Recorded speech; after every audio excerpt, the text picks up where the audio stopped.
Hello students, welcome to auto exams. मैं हूं सोनम और आज इस वीडियो में हम कंप्लीट करने वाले हैं आरपीएफ कांस्टेबल एसआई नई भर्ती 2024 के लिए जीके जीएस प्रैक्टिस सेट 8 को कंप्लीट करने वाले हैं। तो आज की इस सेशन से आपको काफ़ी हेल्प मिलने वाला है। तो आप सभी लोग अपने सोनम मैम के साथ वीडियो के लास्ट तक बने रहिएगा और अगर आप हमारे चैनल पर नया विजिट किए हैं तो प्लीज़ चैनल सब्सक्राइब करिएगा, ऑटो एग्जाम्स को बेल आइकन प्रेस कर लीजिएगा।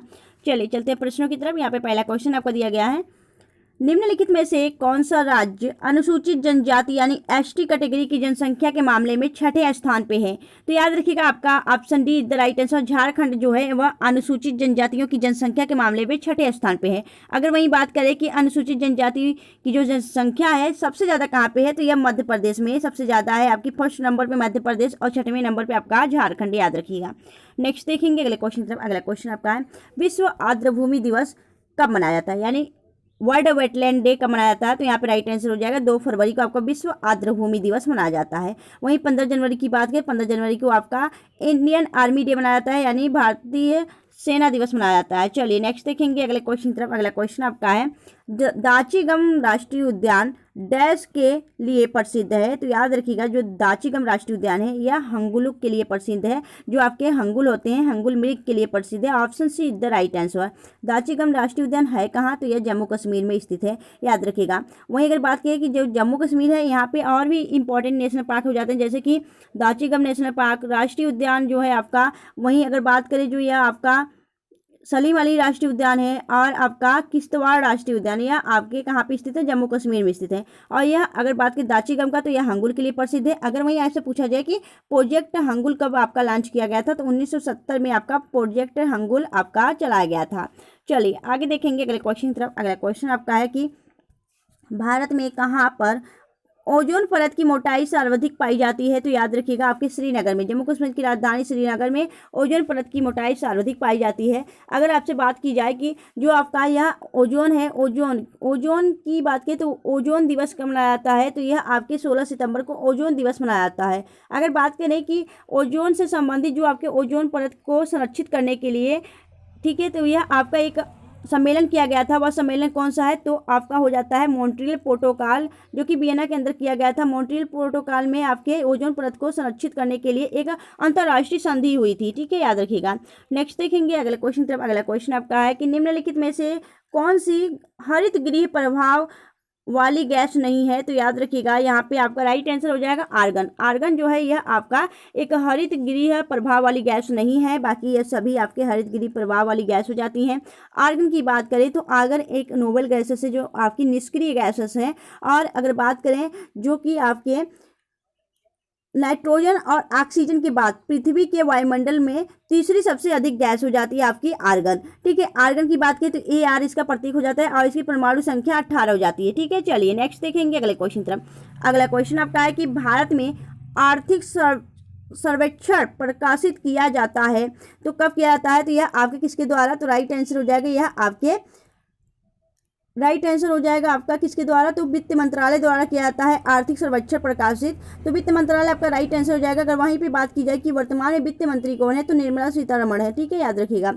नेक्स्ट देखेंगे अगले क्वेश्चन तरफ। अगला क्वेश्चन आपका है, चुलिया जलप्रपात किस नदी पर स्थित है? तो जो चुलिया जलप्रपात है यह चंबल नदी पे बना हुआ है। चंबल नदी आपका राइट आंसर हो जाएगा। और चंबल नदी निकलती कहाँ से है? तो यह आपका इसका जो उद्गम है वह मध्य प्रदेश की जनाबाव पहाड़ी से निकलती है, ठीक है, याद रखिएगा। नर्मदा नदी की बात करें तो यहाँ पे आपका धुआंधार जलप्रपात स्थित है नर्मदा नदी पे। कावेरी नदी पे मेट्टूर बांध स्थित है जो कि आपके तमिलनाडु में स्थित है, ठीक है। और अगर बात करें जो चिनाब नदी, चिनाब नदी पे आपके जम्मू कश्मीर में दुल्हस्ती परियोजना और बगलिहार परियोजना या चिनाब नदी पे स्थित है, ठीक है, याद रखिएगा। ये सारे इंपॉर्टेंट हैं। चलिए यहाँ पे आपका राइट आंसर हो जाएगा इस क्वेश्चन का चंबल, ठीक है। आगे देखेंगे अगला क्वेश्चन आपका है, भारतीय संविधान के किस अनुच्छेद में किसी राज्य की विधान परिषद की स्थापना और समाप्ति का प्रावधान किया गया है? तो यह किस आर्टिकल के अंतर्गत है? तो यहाँ पे option see the right answer, article 169 में, ठीक है। चलिए नेक्स्ट देखेंगे अगला क्वेश्चन आपका है, जंपिंग जीन सिद्धांत के आविष्कारक कौन है? तो यहाँ पे राइट आंसर हो जाएगा बारबरा मैक्लियांग टांग, जो है आपका option A the right answer. इन्होंने जंपिंग जीन सिद्धांत को विकसित किया था। वहीं लुईस पास्चर की बात कर रहे हैं तो इन्होंने रेबीज के टीके का और एंथ्रेक्स वैक्सीन टीके का आविष्कार किया था। वहीं अगर बात करें जो यह आपका एडवर्ड जेनर है। एडवर्ड जेनर की बात की जाए तो इन्होंने किसकी खोज की थी, तो एडवर्ड जेनर ने चेचक की टीके की खोज की थी, याद रखिएगा एडवर्ड जेनर ने। ठीक है, चलिए नेक्स्ट देखेंगे अगले क्वेश्चन की तरफ। आगे देखेंगे अगला क्वेश्चन आपका है कि विश्व का सबसे बड़ा भदला सोलर पावर पार्क कहाँ पर स्थित है, तो याद रखिएगा यह स्थित हो जाता है आपका जो विश्व का सबसे बड़ा भदला सोलर पावर पार्क है, यह कहाँ पे स्थित है, तो राइट आंसर हो जाएगा यह राजस्थान में स्थित है। राजस्थान आपका राइट आंसर हो जाएगा। ठीक है, तो यहाँ पे आपका राइट आंसर हो जाएगा ऑप्शन बी। नेक्स्ट देखेंगे अगले क्वेश्चन तरफ। अगला क्वेश्चन आपका है कि राष्ट्रीय मस्तिष्क अनुसंधान संस्थान कहाँ स्थित है, तो यह आपके मानसेर हरियाणा के अंदर स्थित है। मानसेर हरियाणा आपका राइट आंसर हो जाएगा। आगे देखेंगे अगला क्वेश्चन क्या है, तो अगला क्वेश्चन आपका है कि सौर ऊर्जा से 100% संचालित होने वाला देश का पहला केंद्र शासित प्रदेश कौन सा बना है, तो करेक्ट आंसर हो जाएगा दमन और Diu. Option A the right answer. यह आपका 100% ऊर्जा से संचालित होने वाला आपका देश आपका आपका एक केंद्र शासित प्रदेश बन चुका है, तो याद रखिएगा यहाँ पे option A the right answer. Next देखेंगे अगला क्वेश्चन आपका है भारत का प्रथम परमाणु रिएक्टर कौन सा था, तो अप्सरा था। अप्सरा नामक एक पहला आपका परमाणु रिएक्टर था जो कि भारत और एशिया का पहला था। और यह कहाँ पे स्थित है, अप्सरा जो आपका परमाणु रिएक्टर है यह आपके महाराष्ट्र के अंदर मुंबई में स्थित है आपका अप्सरा परमाणु रिएक्टर। नेक्स्ट देखेंगे अगला क्वेश्चन आपका है कि निम्नलिखित में से कौन सा देश सर्वाधिक देश के साथ अपनी सीमा साझा करता है, तो ऐसा कौन सा देश है जो आपके काफ़ी ज़्यादा सर्वाधिक देशों के साथ अपनी सीमा साझा करता है, तो राइट आंसर हो जाएगा चाइना। चाइना की बात करें यह कुल 14 देशों के साथ अपनी सीमा साझा करता है, जो कि सबसे ज़्यादा आपका यह हो जाता है। तो 14 देशों के साथ चाइना भी सीमा साझा करता है और रूस भी आपके 14 देशों के साथ अपना सीमा साझा करता है। तो याद रखिएगा अगर यहाँ पे बात करें चाइना जो है किन किन देशों से सीमा साझा करता है, तो यह आपके Bharat, Pakistan, Afghanistan, Tajikistan, Kyrgyzstan, Kazakhstan और मंगोलिया, रूस और उत्तर Korea, Vietnam, Laos, Nepal, Myanmar, Bhutan, इन सभी से अपना सीमा साझा करता है, टोटल आपके 14 देशों से। तो यहाँ पे इस राइट आंसर हो जाएगा ऑप्शन सी। चाइना जो है ये सर्वाधिक देशों से सीमा साझा करता है, तो चीन इज द राइट आंसर।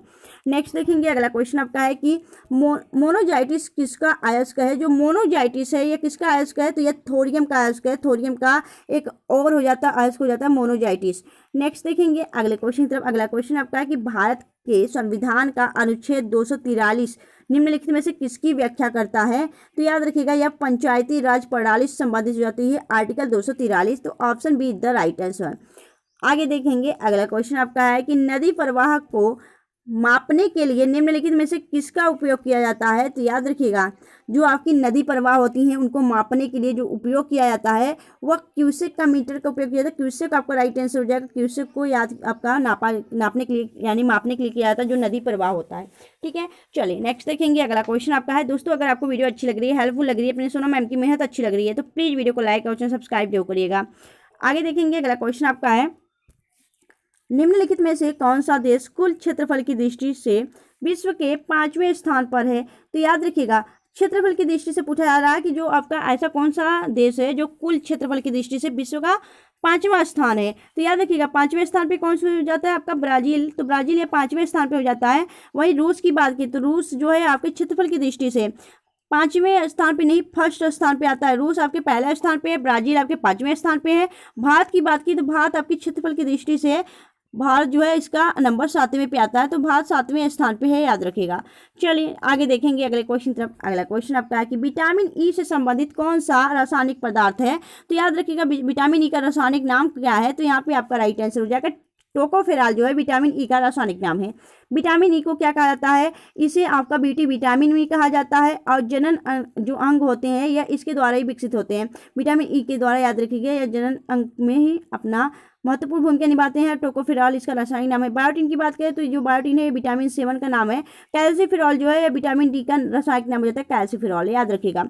चलिए नेक्स्ट देखेंगे अगला क्वेश्चन आपका है कि निम्नलिखित में से टोरेस जल संधि जोड़ती है। जो टोरेस जल संधि है वह किन दो देशों को जोड़ती है, तो याद रखिएगा जो यह आपका टोरेस जल संधि है यह ऑस्ट्रेलिया और न्यू गिनी को जोड़ती है, तो याद रखिएगा option A the right answer. आगे देखेंगे अगला क्वेश्चन आपका है कि निम्नलिखित में से कार्बोहाइड्रेट के मुख्य कार्य नहीं है, तो कौन सा नहीं है, तो यहाँ पे याद रखिएगा यह आपके कार्बोहाइड्रेट के कौन से 2 मुख्य कार्य नहीं है यह आपने बताना है। तो यहाँ पे राइट आंसर हो जाए तो यहाँ पे राइट आंसर हो जाएगा आपका कि जो कार्बोहाइड्रेट का मुख्य कार्य है यहाँ पे वह हो जाता है शरीर में ऊर्जा प्रदान करना, शरीर को शक्ति प्रदान करना। ठीक है, तो यहाँ पे आपका उपयुक्त दोनों हो जाएगा या दोनों नहीं है, याद रखिएगा। ठीक है, तो जो कार्बोहाइड्रेट होता है वह आपके पाचन करता है, जो आपका शरीर होता है उसे ऊर्जा प्रदान करने का कार्य करता है, याद रखिएगा। तो यह आपने याद रखना है।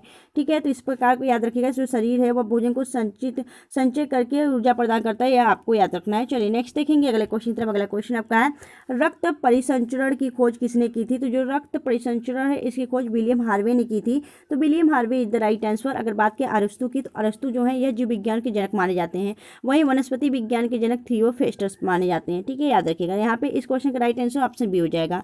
आगे देखेंगे अगला क्वेश्चन आपका है कि हेपेटाइटिस या पीलिया रोग में प्रभावित अंग है। तो हेपेटाइटिस या पीलिया रोग होता है तो उसमें क्या होता है, कौन सा अंग प्रभावित होता है? तो आपका लीवर यानी यकृत जो होता है वह प्रभावित होता है। तो option see the right answer. Next देखेंगे कि ग्लोबल वार्मिंग के लिए उत्तरदायी गैस कौन सा है? तो जो ग्लोबल वार्मिंग है उनके लिए जो उत्तरदायी गैस है वह कौन सा हो जाता है? तो यहाँ पे आपको याद रखना है, जो यहाँ पे कार्बन डाइऑक्साइड हो जाते हैं वह आपका यहाँ पे उत्तरदायी गैस हो जाते हैं ग्लोबल वार्मिंग के लिए। आगे देखेंगे अगला क्वेश्चन आपका है, रोवर्स कप और संतोष ट्रॉफी का संबंध किस खेल से संबंधित है? तो याद रखिएगा, जो रोवर्स कप है या फिर संतोष ट्रॉफी है दोनों आपके फुटबॉल संबंधित जाते हैं। तो फुटबॉल आपका राइट आंसर हो जाएगा। आगे देखेंगे अगले क्वेश्चन तरफ। अगला क्वेश्चन आपको दिया गया है कि विश्व बैडमिंटन चैंपियनशिप में पदक जीतने वाला है प्रथम भारतीय कौन थे? तो याद रखना है आप सभी को, यह प्रकाश पादुकोण थे। प्रकाश पादुकोण दीपिका पादुकोण के पिताजी हैं यानी फादर, और यह विश्व बैडमिंटन चैंपियनशिप में पदक जीतने वाले प्रथम भारतीय बने हैं, याद रखिएगा।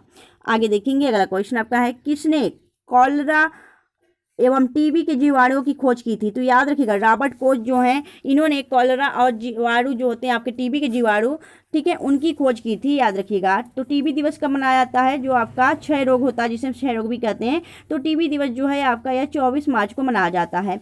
ठीक है, चलिए आगे देखेंगे। अगला क्वेश्चन आपका दिया गया है कि अगला क्वेश्चन आपका कि भारतीय संविधान के किस अनुच्छेद में राज्यपाल को उसके पद से हटाने की प्रक्रिया का उल्लेख है?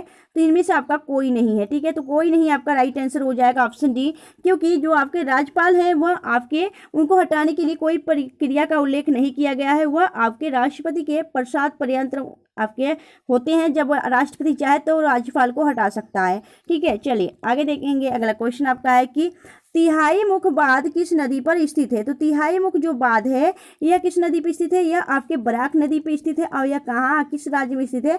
तो मणिपुर राज्य में स्थित है तिहाई मुख बांध। ठीक है दोस्तों, तो आज की यह क्लास आप सबको कैसी लगी? आप हमें कमेंट सेक्शन में अपने फीडबैक जरूर दिया करिए और इस क्लास को बीच में शेयर कर दिया करिए अपने दोस्तों या मित्रों के पास। ठीक है, तो मिलेंगे आपसे नेक्स्ट वीडियो में ऐसे बेस्ट कंटेंट के साथ। तब तक के लिए bye bye and thanks for watching, keep smiling.